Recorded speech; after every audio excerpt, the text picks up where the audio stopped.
அனைவருக்கும் வணக்கம். இன்றைய பதிவில் நம்ம பேரிச்சம்பழ தோட்டத்தை வந்து பார்க்க வந்திருக்கோம். அதுவும் நம்ம தருமபுரியில் காரியமங்கலத்தில் வந்து கிடைக்குது. அதை வந்து இந்த இடம் எங்கே இருக்குது அப்படின்னு கேட்டிங்கன்னா, நம்ம தருமபுரி பக்கத்தில் காரியமங்கலத்துக்குள்ள பாக்கியலட்சுமி தேட்டர்னு சொல்லக்கூடிய அந்த இடத்து பேக் சைடில் இந்த தோட்டம் அமைஞ்சிருக்கு. இங்கே 9 வெரைட்டியான பேரிச்சம்பழம் கிடைக்குது. அதை வந்து இன்றைக்கி நம்ம பார்க்க போகிறோம். அவர் வந்து மரத்தோட தன்மையும், அதை வந்து மரம் வருடத்துக்கு எத்தனை முறை காய்க்குது அது எல்லாத்தையும் சொல்கிறாரு. நம்ம அதை கேட்போம். ஆனால் சொல்லுங்கள், இப்போ எத்தனை ரகம் வச்சுருக்கீங்க? கிட்டத்தட்ட ஒரு 9 ரகம் இருக்குது சார். 9 ரகம். என்ன சொல்லுங்கள்? யாகுபி, அருவி, அழுவி, கனிதி, பர்ரி, சுவை, விளைட்டு, வேறு கண்டிச்சு. அப்புறம் பேர் தெரியாத 2 வகை. சரி போச்சு. இதில் இருக்கிறதுல ரொம்ப சுவையான பழம்னா எது சொல்லுவீங்க? சுவையான கனிதி நம்பர் 1.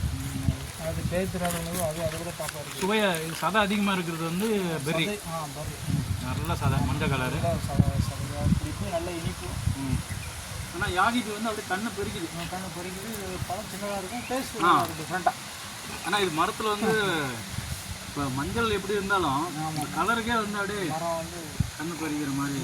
எல்லா 11 கூட இருக்கும்போது செம்மையாக இருந்தது. 11 கூட இருந்துச்சு இந்த வருஷம். டாப்பாக வந்து இப்போ வந்து ஒரு 6-7 இருக்குது. எல்லா மரத்துக்கும் ஆண் பெண் மரம் வேணுமாண்ணா? சேல்ஸ் பண்ணிட்டேன். ஒரு வருடத்துக்கு ஒரு முறை காய்க்கும். 5000 ரூபா. 10 மரத்துக்கு ஒரு ஆண் மரம் அல்லது 50 மரத்துக்கு ஒரு ஆண் மரம்னா இருக்கணும். அப்போ தான் அதோட அகலே மகரந்த சேர்க்கை கரெக்டாக, பாலினேஷன் கரெக்டாக இருந்தால் காயோட இது அதிகமாக இருக்கும். தான் பாலினேஷனே மரமே. 15 மரத்துக்கு ஒரு மரம் பெஸ்ட்டு ஆண் மரம். இது எல்லா வெப்ப மண்டலத்தில் மட்டும் வருங்களா? இல்லை எல்லா ஊர்லேயுமே வரும். ரொம்ப கோல்டு கிளைமேட் இருக்கக்கூடாது. ஏன்னா இது வந்து நம்ம ஈச்சை மரத்தோட வெரைட்டி. அது பெரிய ஈச்சைன்னு சொல்லி அது பேரிச்சையாக மாறிடுது. மொழி வந்து தெரியும். பெரிய ஈச்சைன்னா அது பேரிச்சையாக மாறும். அது உலக அளவில் ரொம்ப ஃபேமஸ் ஆகிடுச்சு. 60-70 சென்டிகிரேட் ஹீட்டுக்கு மேலே போச்சுன்னா நார்மலாக, இப்போ நம்ம 100 டிகிரி சென்சஸ்ன்னு சொல்கிறோம்ல, அதே டிகிரியில் நீங்கள் வைக்கணும். 100-120 எல்லாம் போச்சுன்னா காயாக இருக்கிறது பழமாகிறதுக்கான வாய்ப்பு இருக்குது. நம்ம இந்தியன் கிளைமேட்டுக்கு பழம் ஆகவே ஆகாது. எந்த பேரிச்சு காயை தான் சாப்பிட்ணும் நம்ம. இல்லைன்னா அதை ப்ராசஸ் பண்ணி காய போடணும். அதுக்கு சோலா ட்ரையெல்லாம் போட்டு அது வந்து தேவையில்லாத ஒரு வேலை. அங்கே இருந்தது இதுவும் ஒன்றும் ஆனால் இது ரெட்டே தனி.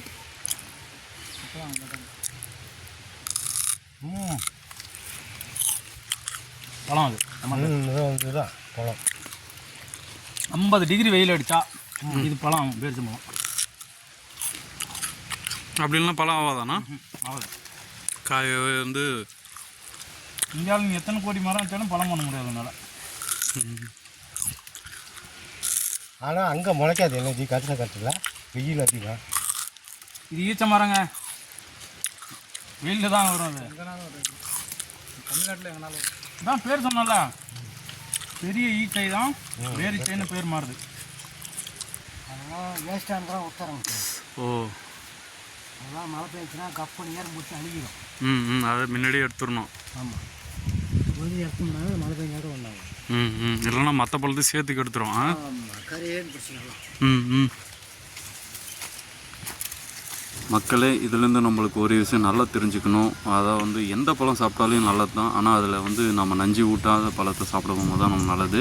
இன்றைக்கி பேரிச்சம்பழத்தில் இன்றைக்கி நம்ம பழம்னு கிடைக்கிற அந்த தள்ளுவண்டியில் கிடைக்கிறதா எங்கள் டிபார்ட்மெண்ட் சொல்ல கிடைக்கிறதா இருந்தால் அது வந்து ஒரு பதப்படுத்துவாங்க. அந்த பதப்படுத்துறது தான் வேணான்னு சொல்கிறோம். பேரிச்சம்பழமாகவே கொடுங்க. அதை பதப்படுத்தும் போது ப்ராசஸ் பண்ணுறாங்க. காயை எடுத்துகிட்டு போயிட்டு அது சக்கரை பாவலையோ இல்லை எதுலேயோ ஒன்று அதை வேக வச்சு அதை காய வைப்பாங்க. அதெல்லாம் வேணாம். நல்ல பழமாக நம்ம வாங்கி சாப்பிட்லாம். பேரிச்சம்பழத்தில் நம்மளுக்கு என்னென்ன சத்து கிடைக்குது அப்படின்னு நம்ம பார்த்தோன்னா, இதில் ஃபைபர் கண்டென்ட் அதிகமாக இருக்குது. அதாவது வந்து நார்ச்சத்து அதிகமாக இருக்குது. அதே போல் வந்து விட்டமின் சியும் இதில் அதிகமாக இருக்குது. எலும்புகளுக்கு ரொம்ப நல்லது. இதில் பொட்டாஸ் அதிகமாக இருக்குது, பாஸ்பரஸ் அதிகமாக இருக்குது. இவ்வளோ நல்லது இருக்குது இந்த பேரிச்சம்பழத்தில். அதே மாதிரி ரத்த சோகையை வந்து அவங்கள வந்து அதாவது ப்ளட் கவுண்டிங் சொல்லுவோம். அந்த ப்ளட் கவுண்டிங் கம்மியாக இருக்கிறவங்களுக்கும் இது வந்து அதிகமாக இருக்கும். ஏன்னா அது சிவப்பணுக்களை நிறைய கொண்டது தான் அந்த பேரிச்சை. இந்த பேரிச்சம்பழத்தை நாம் வந்து அதிகமாக பயன்படுத்தும் போது நம்மளோட மூளை செயல்பாடு, அதாவது வந்து B6ன்னு சொல்கிற விட்டமின் அதிகமாக இருக்குது. கண்டிப்பாக அந்த பேரிச்சம்பழத்தை வந்து நம்ம பயன்படுத்தணும். வாங்க அப்படியே பார்த்துட்டே இருக்கலாம்.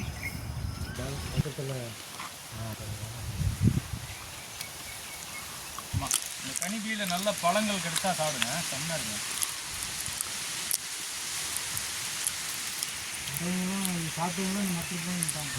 அடுத்த வருஷம் தலைவா கீழே ஒரு இது துணி கட்டி விட்டுறேன்.